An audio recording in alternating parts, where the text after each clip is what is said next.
Well, hello again. It's me, Mr. Womack. And today we're going to go over some things covered in Chapter 8 of your text. I like to call this the more revolting chapter because there's going to be a couple of revolutions we talk about. They're not revolutions like the American Revolution, where we have a political and military struggle to overthrow the existing government. No, these are revolutions in that they are massive changes in how uh, we are going to make and sell products in the United States and how that's going to really affect every aspect of our lives and still does. So that's what we're talking about today.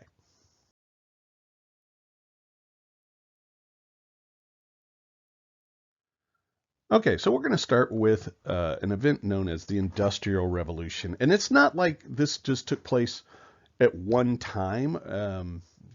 It's actually spread out over many, many years. And there's really kind of two phases to it. And we're really only going to talk about the first Industrial Revolution here in this course. In the second course in History 1302, we will talk a little bit about the second Industrial Revolution because we go through an additional sort of phase and things change some more then. But the early Industrial Revolution, the first phase of the Industrial Revolution, is what we're talking about here. And what this is, and it happens all around the world and at different times, but the Industrial Revolution is a change in how goods are made and sold. And they do that by reorganizing how labor works, and in particular, the inclusion of machinery, more and more complex machinery into the process, which makes it faster, more efficient, and less expensive overall to produce goods. Now, the Industrial Revolution is really going to begin. The first place we see it happening is in Britain, in the United Kingdom, in the late 1700s, in the textiles industry, as it will here. And it spreads to the United States by the very late 1700s. The 1790s, we're starting to see that happen here. Okay, so the way things used to be made was that goods were made start to finish by a single skilled craftsman or perhaps a small group of skilled craftsmen working together in a workshop. These skilled craftsmen had specialized knowledge that often took years and years to learn all of the processes and procedures required to produce a particular kind of good. And usually they could only make a certain limited uh, range of goods. For example, a blacksmith could make tools, they could make simple metal objects, but they didn't make pieces for clocks. They might make a very crude wheel that then a clockmaker would take and turn into the cogs and gears and things of a clock, but they didn't make like specialized things. A gun maker, a gunsmith, learned how to make every part of the gun, and guns are a really good example for this process because they're relatively complicated as opposed to something simple like a loom. A loom is a fairly uncomplicated piece of equipment. But a gun requires lots of intricate little pieces. You have to make them out of different materials. You have to be able to source all of these materials and prep them and design them and all of these things. And each individual gun, when it was made like that, was basically an individual work of art. Now, the if you were making guns for an army, you certainly didn't waste time and money decorating them. Okay, they wouldn't have like fancy engraving and all like that. They would be pretty simply done, pretty plain. Uh, but a gun maker could make truly beautiful works of art as well with the engraving and the just fantastic usage. But this means that the artisan, because they have that specialized skill that not everybody can do, can and will charge more money for their labor. The big disadvantage of this, although you could get some incredibly nicely made objects, was that it took a very long time to make these products, relatively speaking. It's just not efficient to do this process start to finish, and it's very expensive, which is why goods cost so much back then. So this new way under the industrialization model, work is going to be divided out amongst a lot of workers. This is called a division of labor.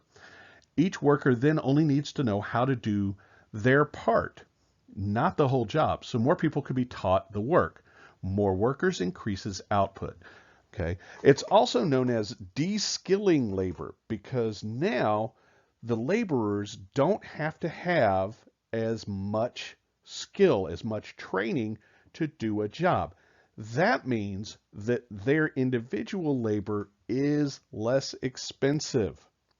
Okay, so each worker gets paid less for their part of the job than a master craftsman would have been. Now, some work is going to be brought into one place to do all the steps of manufacture, different people doing it, but all at one place. And this place is going to be called a factory. Sometimes you hear them called a mill. It's another term for a factory. So a textile mill, a lumber mill. These are factories that produce, well, relatively textiles and lumber. Okay. Now, by bringing all of the workers to one place and new machines built in that one place, all at one place, you could bring all the raw materials there, and you had this sort of centralized location where all the steps would go through. Okay. That is going to be a more efficient system. And so the factory system will increase output as well. So we've got more workers, less skilled individually, but each of them perfectly able to do the part that they're assigned. And then by bringing all of these people together in one place in a factory, you increase their output as well. Now add in those new machines. These new machines help speed up the labor. And really what's happening is, and this is really where the big shift comes in, is that the machine is doing the real work at this point.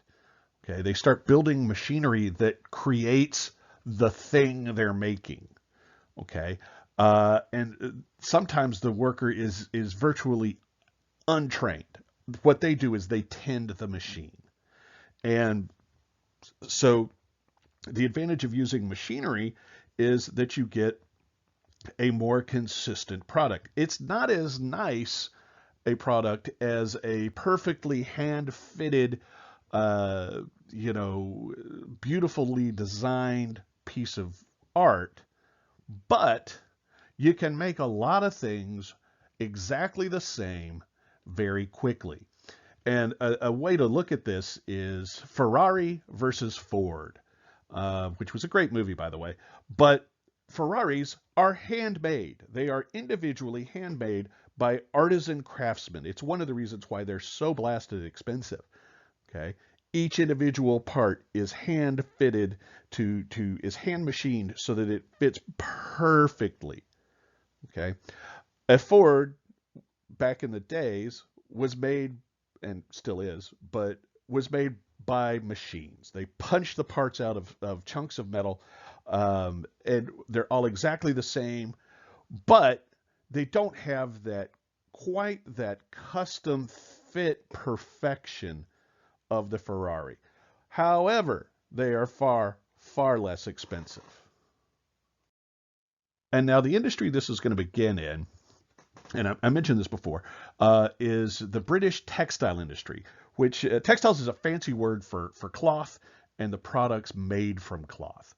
And British textile manufacturers started to use a variety of water-powered machines to improve their output. Okay, that was such a valuable secret that they developed these machines in Britain. They actually got Parliament to pass a law which said it was illegal for anybody who had either worked at one of the textile factories or who had worked on the machines of the textile factories to emigrate. They weren't allowed to move out of the country. A lot of mechanics would break that law, however, because there was money to be made. And where there's money to be made, people will find a way. We all know that. And so one of them is a fellow by the name of Samuel Slater. And in 1789, now, just to give you a frame of reference, this is when Washington first became president. So that's how far back we're talking about, 1789. Slater sneaks out of England, comes to the United States. He has the plans. He has memorized the plans for an advanced machine that turns cotton into thread. Okay, it's called a spinning jenny. Anyway, you don't really need to know that, but anyway, um, and he knows how to build these. And so he comes to the United States, and he finds some investors. He doesn't have any money. What he's got is a, a product to sell, an idea to sell. And so he goes to some investors, and they basically put up the money for him to make these machines. And he gets a cut of the profits when they sell the machines and start up these textile factories and things with them. So he becomes a very wealthy man, Samuel Slater will, based on his knowledge. It'll start off in America up in New England, okay, in that part of the country. And so why was that, though? Why New England? Three reasons. First of all, capital.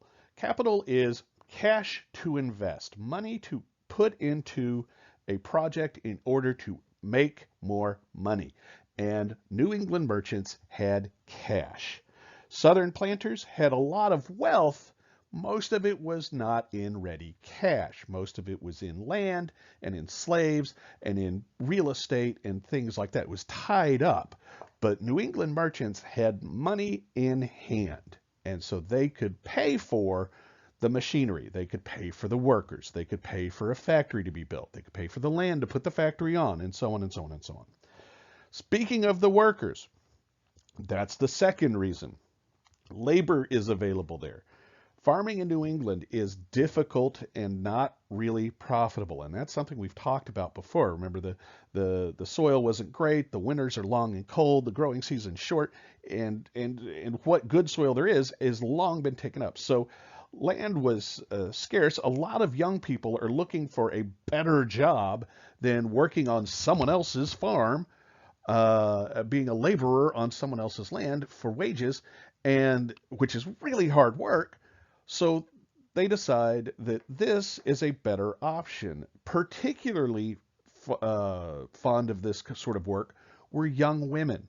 Young women didn't really do much like heavy farm labor. Not that their work wasn't hard, but they usually were house workers, okay, maids, cooks, things like that. Um, and so this was a better prospect for a young woman to work at one of these factories, one of these new textile mills that were coming up, to make a little money before she found a husband and got married and became a housewife and things like that, which was the expected course for them. Some factories even built small towns with around them.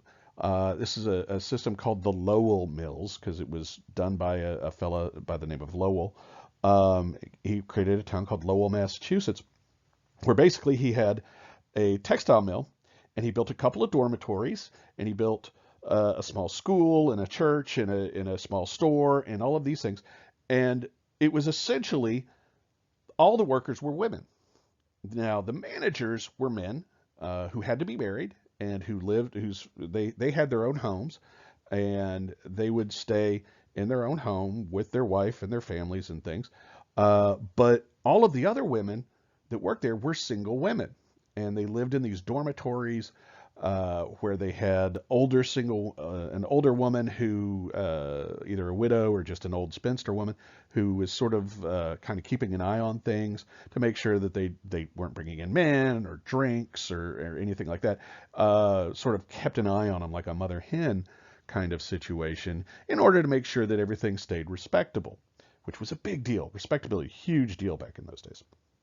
And uh, but these women all lived together. They entertained one another. They put on plays. They wrote. They put together magazines where all of the different women would put in stories and things. Anyway, so they built a kind of a neat community. And so, women would work there for a few years. go home, finally end up meeting a man and get married and move away, and someone else would come and take their place. And so there was kind of a constant turnover there. But it was actually a pretty good job for women back in those days. Now it didn't pay a whole lot, but it paid more, or at least comparably to work in a farmhouse or work any other kind of legitimate, respectable work that a woman could get. And it was less labor intensive than a lot of the others. Plus, in these sort of dormitory things, they didn't have to worry about the farmer who owned the farm that they lived and worked on getting a little handsy, if you know what I mean. So, that was generally just better conditions all around. Anyway, so the last reason why New England, the last of the three reasons, so we've got capital, we've got labor, is power. And the early factories were all water powered. They used a water wheel. And it's a picture of it's a picture of an old one here on the left.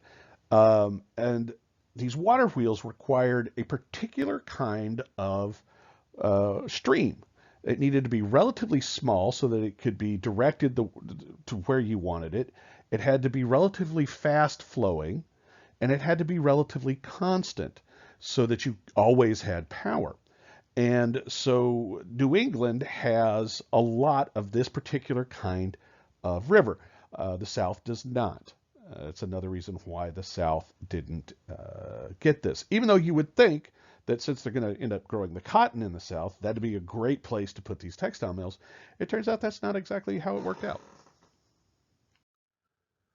One of the most important figures in the first phase of the American Industrial Revolution is a fellow by the name of Eli Whitney. And you probably have heard this guy's name before. He's very famous for one of his inventions, and he should be just as famous for the other thing that he gets credit for, even though he didn't necessarily invent the idea. He did commercialize it pretty well. The one that he's most famous for is the cotton gin. And the cotton gin is a machine which removes seeds from cotton bolls.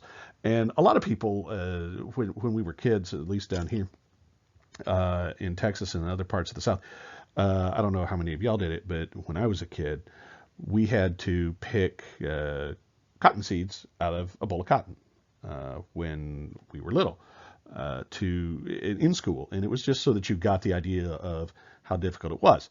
And if you've never done it, a cotton seed is pretty small, and they're kind of oily, and they have little hooks on them, kind of like Velcro, and they're down in the middle of this fluffy ball of cotton, and so it's catching on all of those little fibers and threads. So it's just a pain in the neck to pull them out.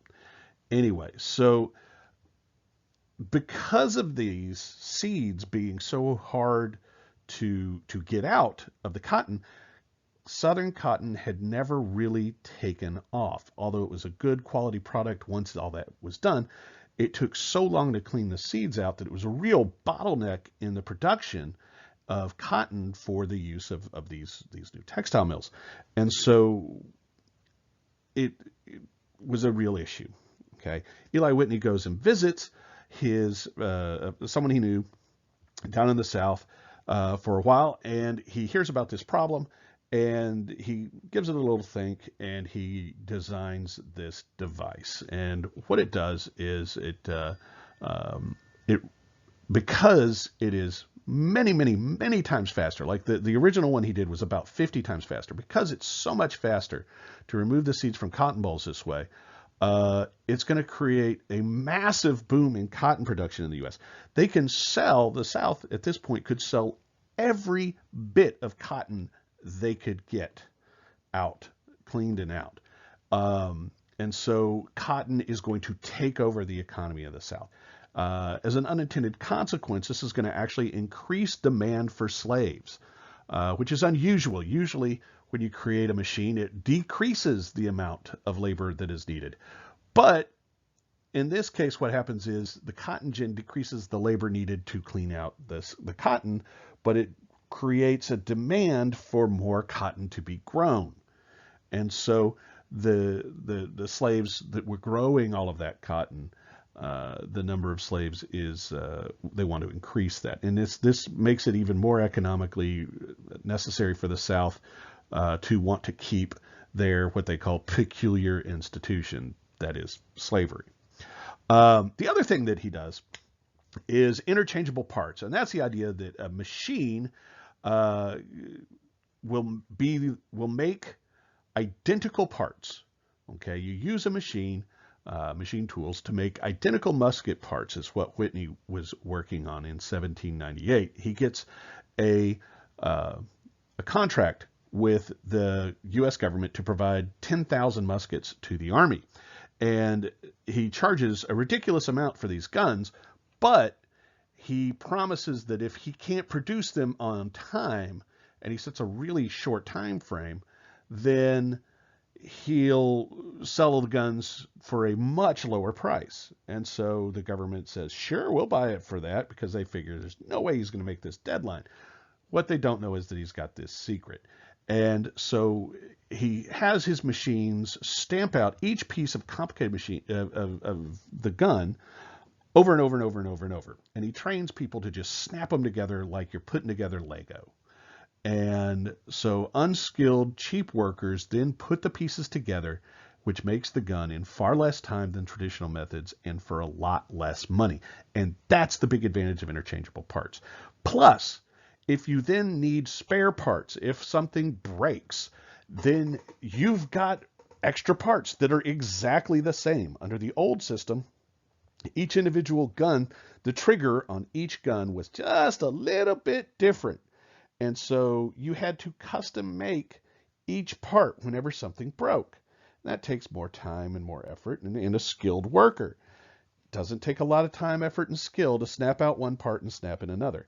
Imagine if you were changing like the water pump on your car and you had to adjust where you had to custom drill the bolt holes each time to bolt it down onto the car, or your tire.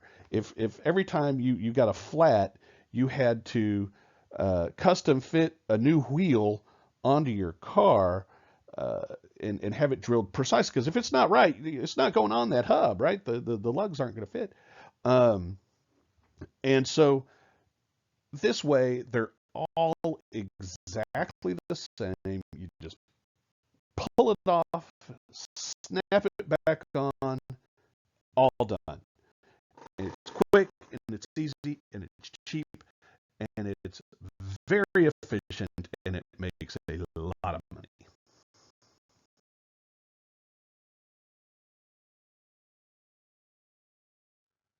And this is just a picture of basically the cotton gin that Eli Whitney invented. It's a pretty simple machine, could be made anywhere where you had a blacksmith and a carpenter of any skill at all, really.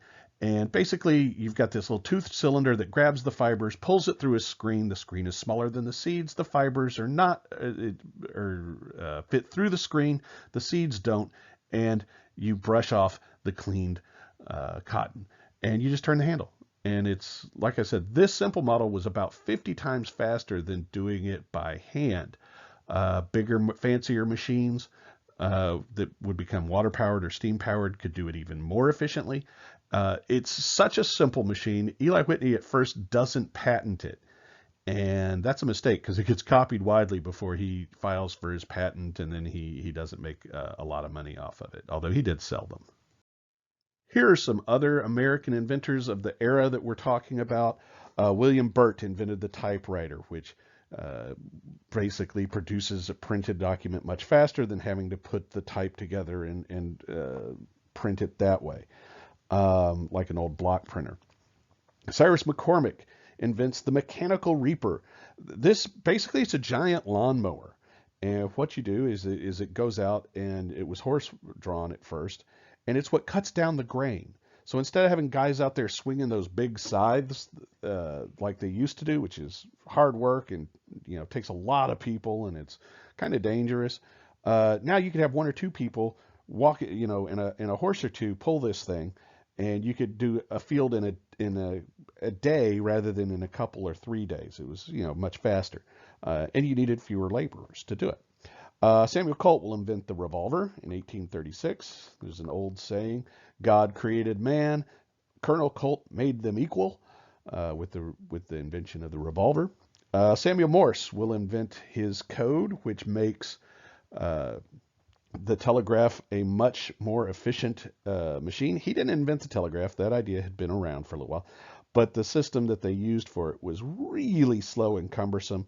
He comes up with an idea of using alternating series of little short pulses, which he calls dots, and longer pulses, which he calls dashes.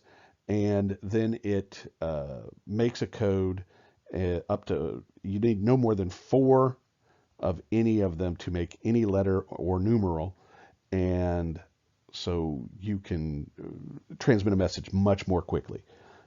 Charles Goodyear comes up with vulcanized rubber, which it makes that nice, hard, tough rubber like we use for tires, hence Goodyear tires. That's what he did it for. Elias Howe invents a sewing machine. Sewing machines sped up the production of clothing so much that tailors were almost put out of business, because now you don't need a skilled tailor to do it when the machine does the stitching for you, and much faster at that. William Morton will come up with the concept of surgical anesthesia. He uses ether, which saves lives. And Elisha Otis makes passenger elevators a reality. Elevators existed. The concept of a platform using ropes and pulleys and counterweights and things to raise and lower weights from one floor of a building to another was not brand new. But it was dangerous, because if something went wrong and you went falling, you would die. What Otis does is he actually invented a safety brake, which they actually still use. Basically the same thing. It's a really simple mechanical device. If the elevator starts to fall too quickly, these brakes lock into the frame of the elevator shaft, and they just lock it into place. And his actually elevator company is still around.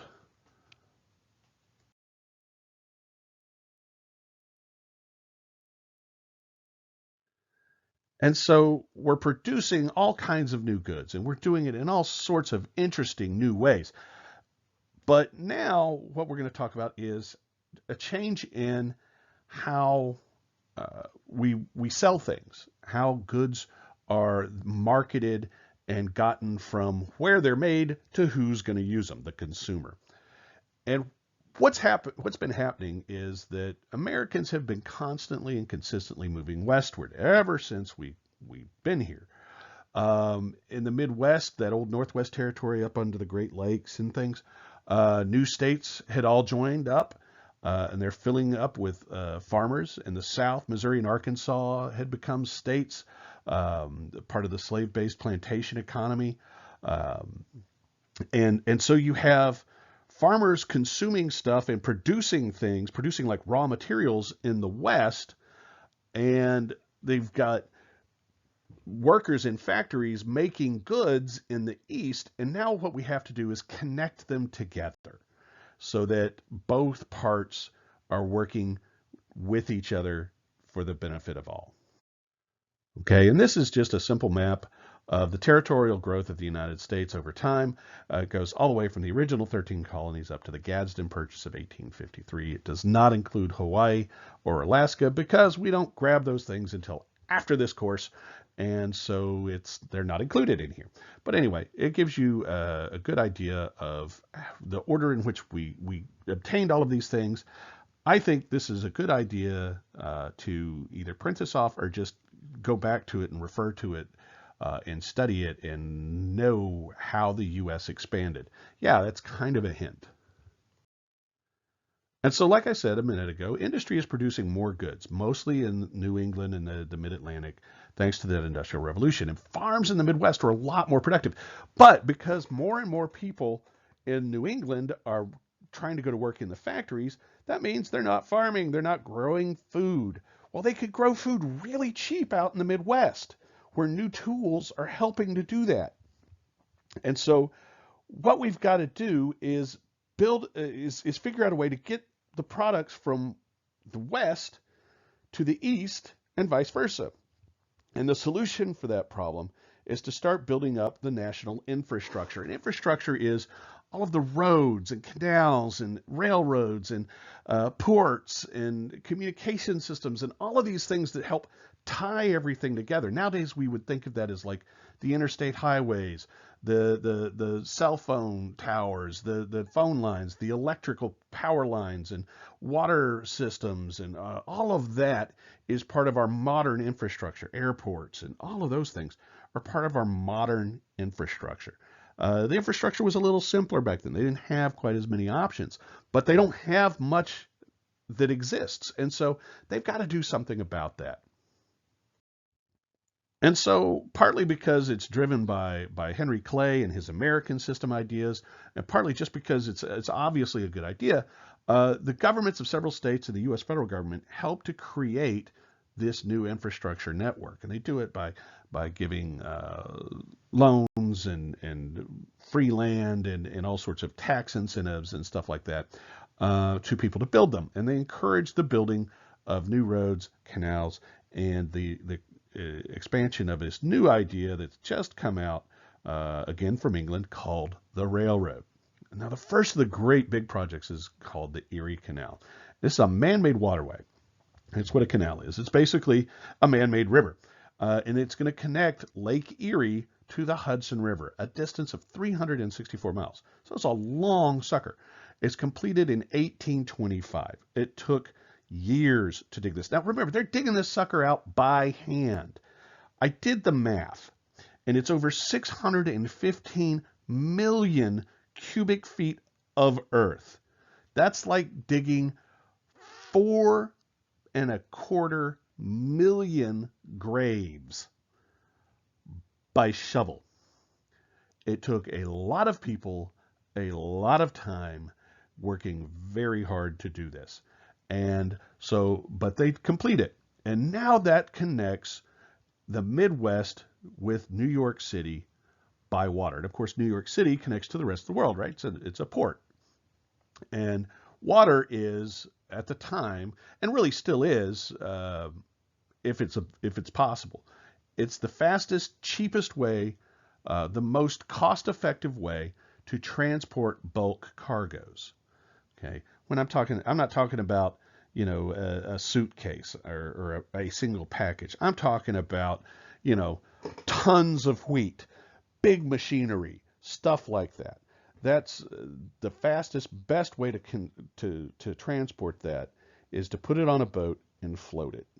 Okay, so now with the Erie Canal built, farmers in Illinois and Michigan can ship their crops all the way to these New England factory towns. And it'll get there fast enough that it's still in good shape. And in return, those turns can send their manufactured goods to the farmers. Now the farmers can spend more time farming and less time worrying about making clothing and stuff, right? Because they can just buy it. And they can buy it for less than the effort it would take to make it. You get towns and factories springing up all along the canal. This is going to bring prosperity to central New York State. New York really profited well off of the Erie Canal for a long time. I don't believe it's still in complete operation. I think there are parts of it that are no longer navigable by any commercially useful system. But a lot of it is still there, however. In addition to building new roads like turnpikes and canals and things, two new forms of transportation are going to develop and expand in the 19th century. Those are railroads and steamboats. Now, the first highways were rivers. So we talked about this previously in our course when we talked about the reason, for example, like during the French and Indian War, why the forts were built along the rivers. That's how you transported stuff back in those days, especially when there were no roads. So the first highways are rivers. Then America makes their own rivers, the canals. To move even faster, though, a new technology, the steam engine, is going to be added to one of the oldest technologies we've had, the boat, and it creates a new vehicle, the steamboat. And a man named Robert Fulton is going to build the first commercially successful steamboat. There had been other steamboats before, but they were sort of rich man's toys. They were not efficient. They were too expensive to build and to maintain and to operate to make any money using them. But in 1807, Robert Fulton in New York will build the first commercially successful steamboat, the Clermont, and it goes from New York to the capital, Albany, at about 8 times faster than taking a horse would do it. Steam trains are invented in Britain in 1804. A fellow by the name of Richard Trevithick invents them, but they don't catch on as a thing until about 1825. The first U.S. railroad that's going to begin operation is in 1828, and it's called the Baltimore and Ohio, or B&O Railroad. If that sounds familiar, that's because it's on the game of Monopoly. The B&O, I'm sure, is owned by someone else now, but I bet you can guess where it went. From Baltimore to Ohio. That's right, pretty simple. By 1860, in 32 years, they had been adding on to these railroads, mostly in the last 10 years of that. And so the main carriers of freight in the north become these railroads, connecting the Midwest, where still they're producing all the food, and the Northeast like never before. And most of the track runs from that northern part of the Midwest to the northern part of the East. And so when the Civil War comes along, the North has a huge advantage in miles of railroad. And that's something we'll talk about more when we talk about the Civil War. But that's a major advantage for the Union, the North, during the Civil War. And it's because of this market revolution that's taking place. And so these two pictures just show that last decade worth before the Civil War, how much it grows. And you'll notice how much more of it is in the North, 1861 being the year that the Civil War begins.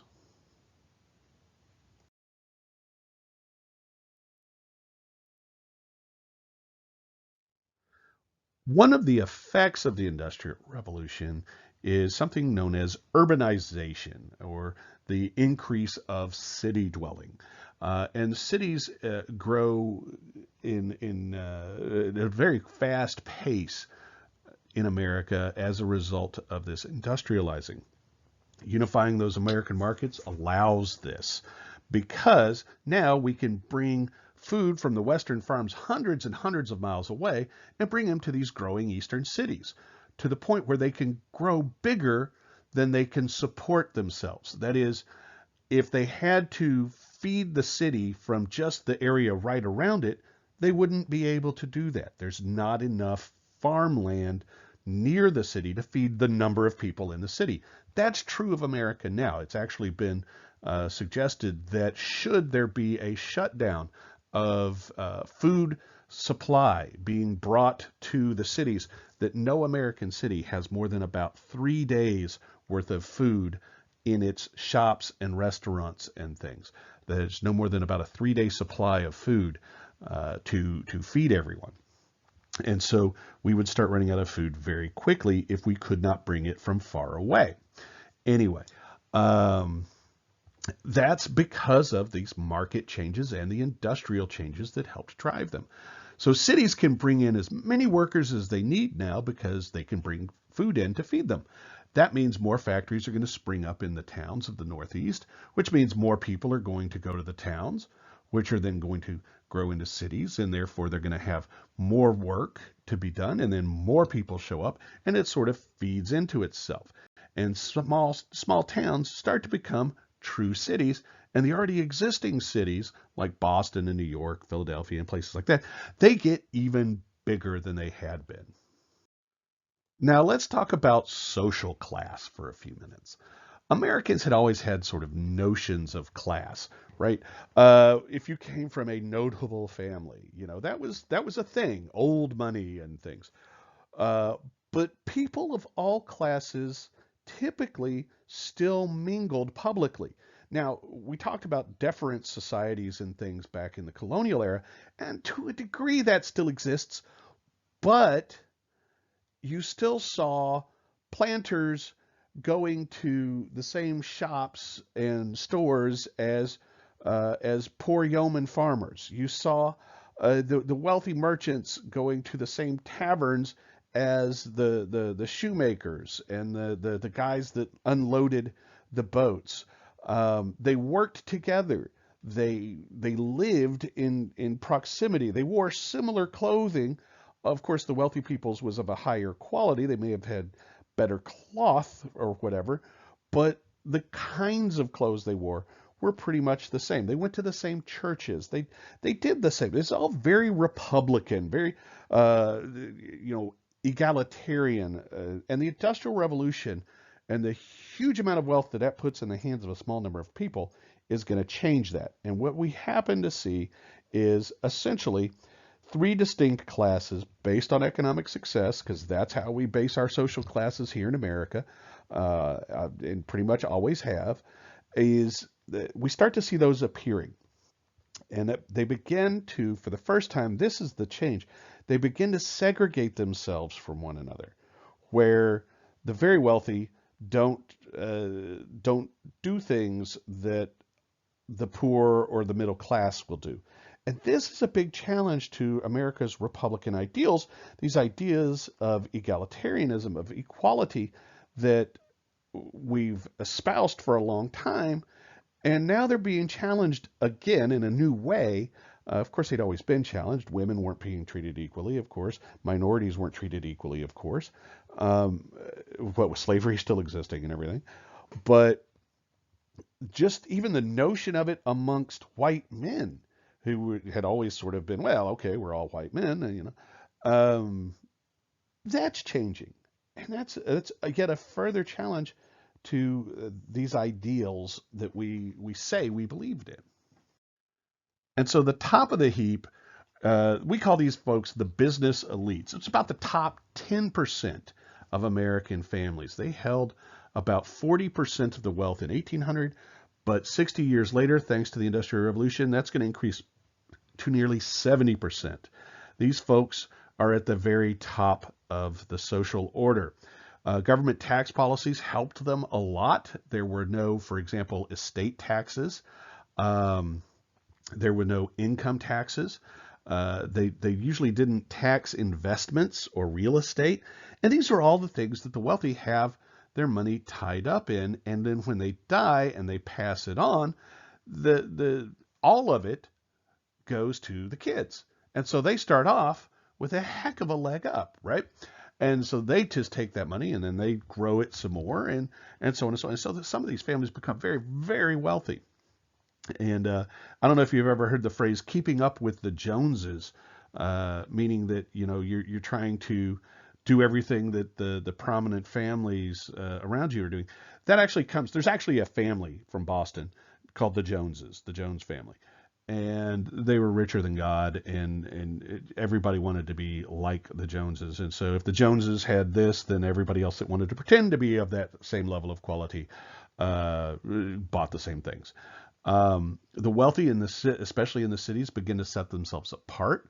They buy fancier new clothes of different styles that they bring over from France, particularly. They build bigger houses. They move outside of town to areas where they can buy a bigger piece of land, because in cities there's just not that much space. So they go out and they buy these big estates outside the edges of town, and they build those out there. They put fences up around them and things. They start to segregate themselves. They buy the big fancy carriages. They hire more and more servants. Now, people had servants back then. It was not uncommon for people to have a few servants in the house if you had any kind of money, because it took a lot of work to run a household. And so if you could afford some help, it was something you did. It was relatively inexpensive to do so.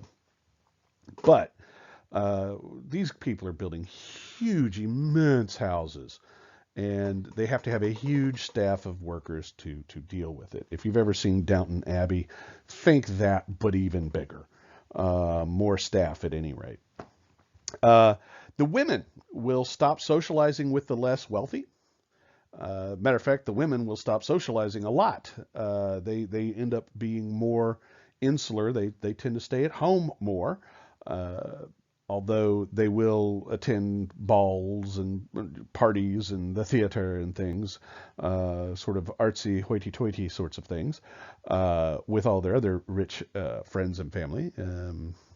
But they don't go out on the streets and things anymore like they had.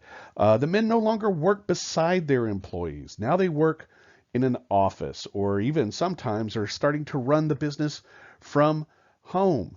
As these businesses get bigger and bigger and bigger and expand to multiple locations, they can't physically be in all these places. And so they hire managers to work on site, and those managers then report to the owner. And so there's a separation between the ownership and the workers. Okay. And that's, again, a new thing. One product of the economic revolution of this era that's going on, all of these, is that the middle class takes off. It really starts to grow in the early 19th century. These are the sort of middle-sized business owners, the professionals, the educated professionals, the professors, the doctors, the lawyers, the surveyors, and all of that. And what sets them apart from the poor, from the working class, is that they have the ability to provide a much more comfortable lifestyle for themselves and their families. And the big thing that they're trying to do, they're trying to break up into the top level, right?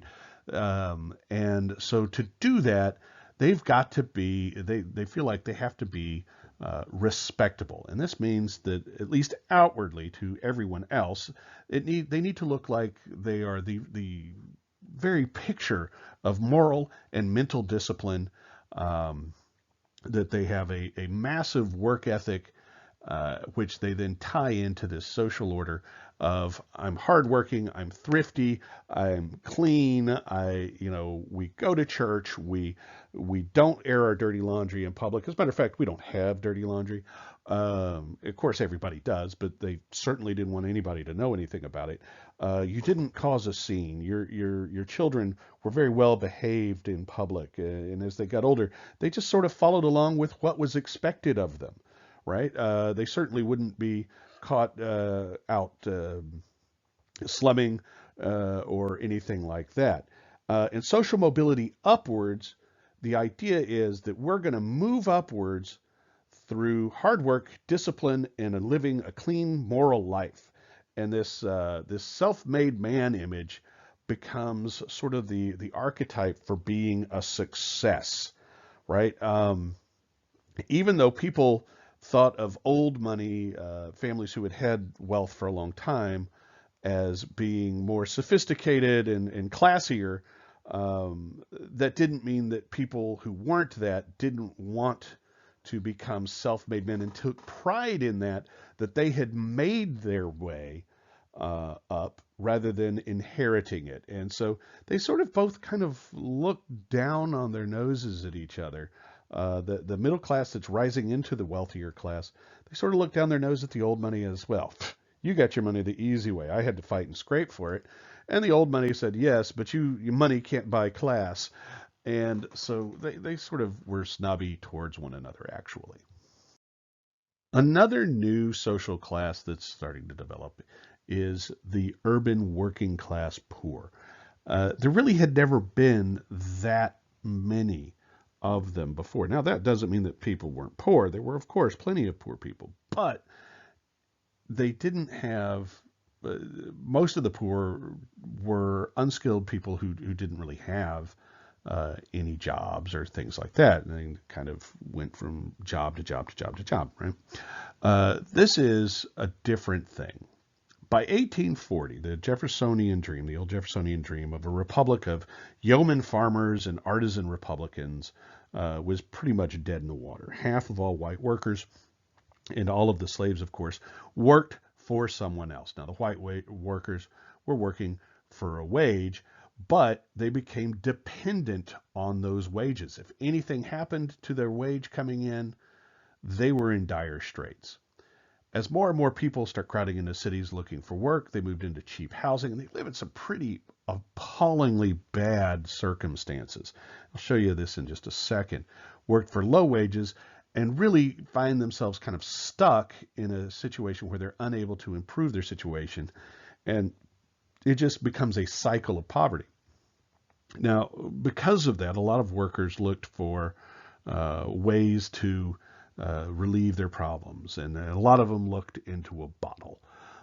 Drunkenness was a huge problem. It creates a number of additional social problems. There's an increase in violence and crime, and eventually, this is going to help stir reform movements, which we'll talk about later. And here we go with a side-by-side comparison of how they lived. To the left is the dining room of a wealthy family of the early 1800s home. And it's beautiful. It's elegant. It's got lovely furniture. Everything matches. They've got carpets. They've got painted walls with decoration and all of these things. Plenty of light. It's very nice, right? And there on the right, you have the apartment, smaller than the dining room of the house, in which they do everything. This is where they're going to eat and sleep and cook and wash and everything, all in these two, call it, rooms. And down the hall, there would, if you were lucky, down the hall you would have a toilet. If you weren't lucky, then it was downstairs and out the door to the outhouses out back. And that was true even in the cities. So it's just two entirely different levels of how people lived. And so eventually, workers are going to start to demand more. Before the Industrial Revolution, the idea of an artisan republican was common among America's skilled craftsmen. This is the idea that all skilled craftsmen are equals, should work for themselves, that fits into the Jeffersonian ideal of small businesses, right? Self-sufficiency and everything like that. But the spread of the factory system and the increase in unskilled and semi-skilled wage laborers really gets rid of that.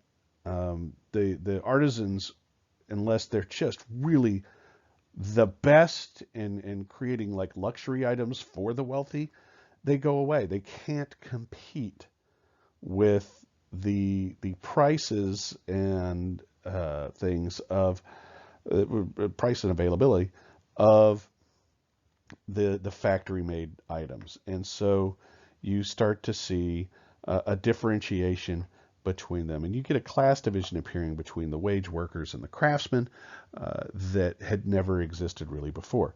And workers are going to begin to organize because, well, they're just not happy about their working conditions. They're working in dirty, poorly lit, dangerous. There are no safety regulations, for example. Working conditions for low pay, long hours, and so they start to organize into unions and things. And now unions were illegal most places, but they did it anyway. And they did this to try to pressure owners to improve their working conditions. And it doesn't go well for them at first. It's going to take a while before the labor movement really starts to gain any traction and gain any real support. It's really not going to happen until the end of the 19th century, first part of the 20th century, before it really starts to have any authority and impact on industrialization and the lives of the workers. Until then, they pretty much just work away and work their tails off. All right, people. Well, that's the end of this chapter's discussion, and you're going to have a test. It's coming up on Monday. I'll release it on Monday, and it'll be up for a couple of days. It'll be 50 questions, and as of now, it's Tuesday afternoon at 5:30 when I'm recording this. As of right now, we're not going to be there on Monday.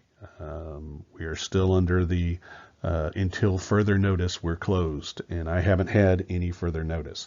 So as of right now, still going to be out this coming Monday. So plan on taking it online, but keep an eye out. Keep an eye out for it. Okay. an announcement that we are going back. I haven't heard anything. I don't know, but I want y'all to be aware. And if we are going to have class, then we're going to start off with this test. And I'll put a review up for you in the next day or two. If you have any questions, I will be online on Discord Wednesday and Thursday from 1 to 2 o'clock in the afternoon. And that would be a great time to swing by and ask any questions you've got. And on that note, I'm going to leave it. So we will talk to you soon, and good luck on your test.